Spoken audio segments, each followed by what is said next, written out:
আর এখানে রহস্যই মাঝে কে নেই, তাহলে তখনই আমাকে সব করে ভেবে নিতে হবে যে ওয়ের পরে কি হয়।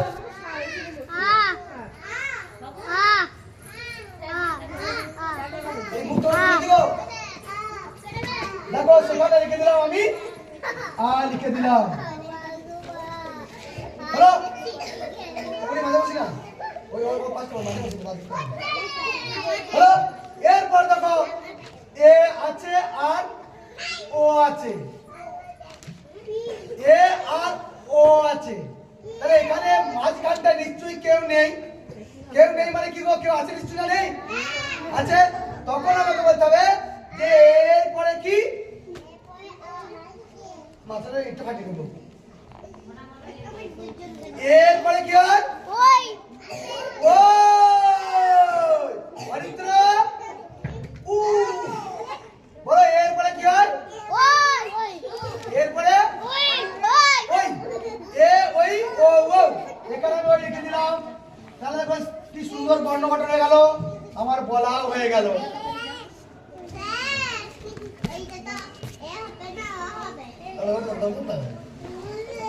এটা আবার লি আছে, আবার দেখো অ আ হ্রস্বই অরিত্র, অ আ হ্রস্বই দীর্ঘই হস্ত না আছে।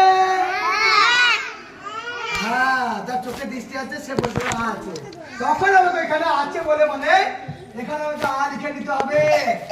এখানে আমাকে আচ্ছা আয়ের পরে কি খুঁজবো গো,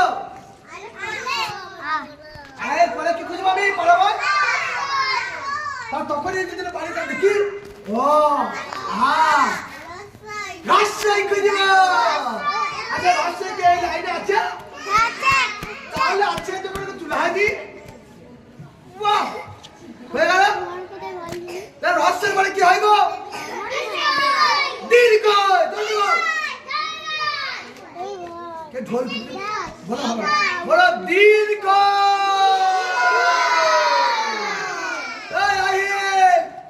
রহস্যের পরে কি হয়, জোর করে বলো রহস্যের পরে কি হয়, রহস্যের পরে কি হয়। আচ্ছা দীর্ঘ কি এই লাইনে আছে, কোথায় আছে উঠিয়া, হ্যাঁ বুদ্ধি খানা দেখো। বলছে যখন এই লাইনে নেই তাহলে আপনি লিখে দেন, তাহলে কিন্তু ওই দীর্ঘই চলে আসবে। এত বড় বুদ্ধি মাথায়, সত্যি বাবু ভাঙলে বুদ্ধি মাথায় আছে তোমার। তুমি শিয়াল পন্ডিত থেকে পড়ে